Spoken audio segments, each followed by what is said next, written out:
a race car upside down from the ceiling. Will it fall? Theoretically, if the speed exceeds 300 kilometers per hour, the downforce created by airflow could pin the race car to the ceiling. The machine could handle it, but could the person inside? At such high speeds, the driver's neck feels like it's carrying a 30-kilogram weight. Blood is violently thrown to the limbs, causing retinal ischemia, leaving a narrow tunnel in front of them. On the verge of fainting, they have 0.2 seconds to decide. Trust, reason, and hit the brakes, or let ambition seal the accelerator. This is the truth about racing. It's not about speed, it's about survival. Over the past 100 years, we created this steel monster capable of killing us and invented a suicide game called racing.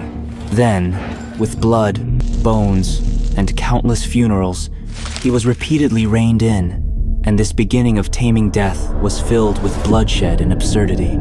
Let's focus our lens on a country dirt road in France in 1903. No guardrails, no rules, only primitive machinery and the road, traveling at nearly 140 kilometers per hour. Crowds packed on both sides, clueless about speed. The race quickly turned into a moving disaster film. Out-of-control cars crashed into the crowd, steel and bones clashing together. Official records show 8 people died. The government urgently halted this deadly race. At that moment, humans established the first rule for this monster. Speed must be confined in a cage. Thus, the closed racetrack was born. But danger caged inside walls didn't stop the sacrifices. Along the racetrack in the 1950s, what awaited crashing cars was not a buffer zone, but trees, walls, and flammable haystacks. Back then, the fuel tanks were right next to the drivers. A collision would tear the aluminum panels. Fuel spraying, that's a living hell. Drivers even refused seatbelts. They preferred to be thrown out rather than locked in a burning metal tank and burned alive. Surviving the entire year's run is considered a great achievement. This has become a dark consensus within the community. Death is seen as the expensive and unquestionable fodder for taming this monster. People applaud courage, but rarely ask why this sport implicitly accepts that someone will always die. Until 1966, Belgium's Spa circuit, pouring rain, 3-time world champion Stewart went off the track and trapped in the twisted cockpit. Fuel dripped onto his thigh. A single spark would have killed him instantly. With no professional rescue on site, there were only 2 other retired drivers used a wrench borrowed from a spectator to pry him out.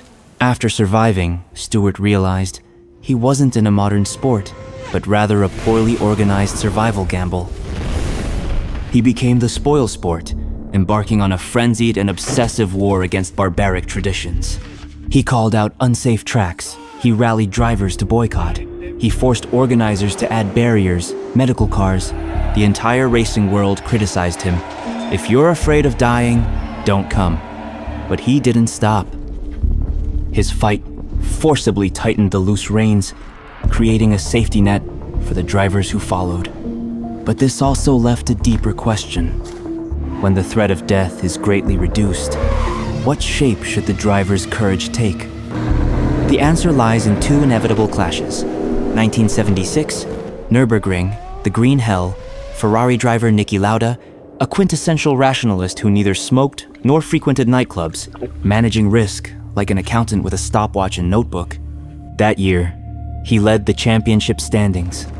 Until that day, his car lost control on a high-speed corner, bounced back onto the track, and was hit again by another car. He instantly became a fireball. When dragged out, his face was severely burned. His lungs were burned by toxic fumes, but he survived.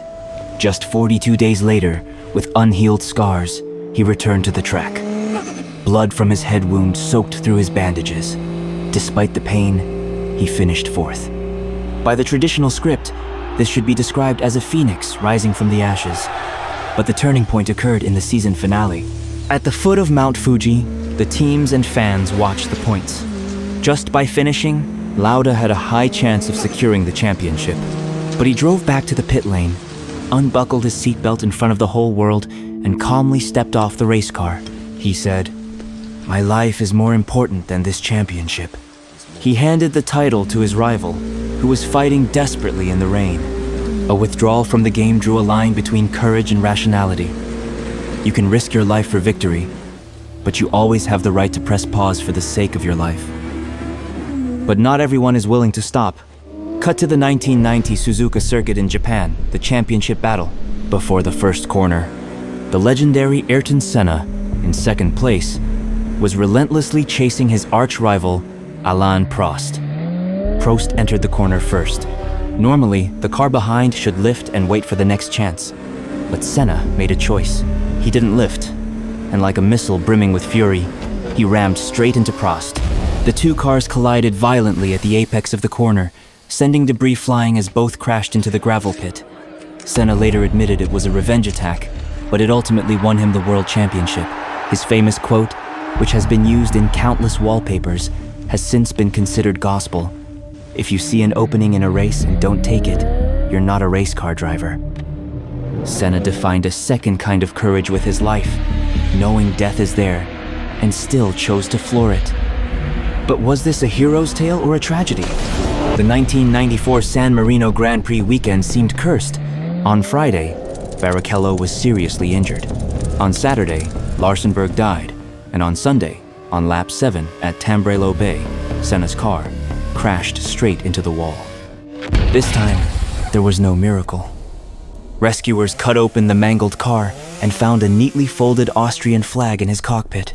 He had planned to use it to pay tribute to Larsenberg, who had passed away the day before after crossing the finish line. The fall of the racing legend spurred the most thorough and radical safety revolution in motorsport history. Carbon fiber monocoque became survival chambers, able to withstand impacts of tens of tons. The Hans system securely locks the rider's helmet to prevent neck fractures.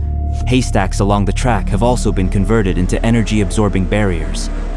Humans have finally placed the most stringent shackles on this monster.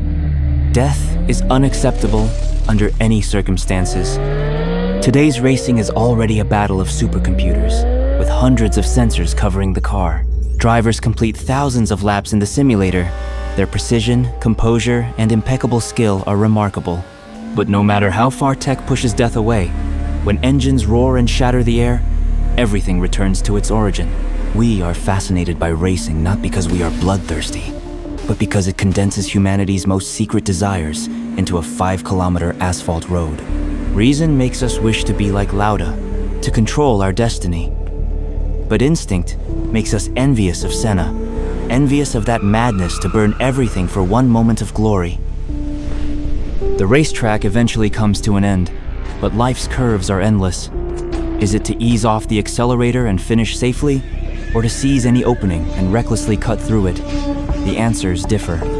But it is precisely this eternal oscillation between survival and burning that constitutes the continuous existence of humankind.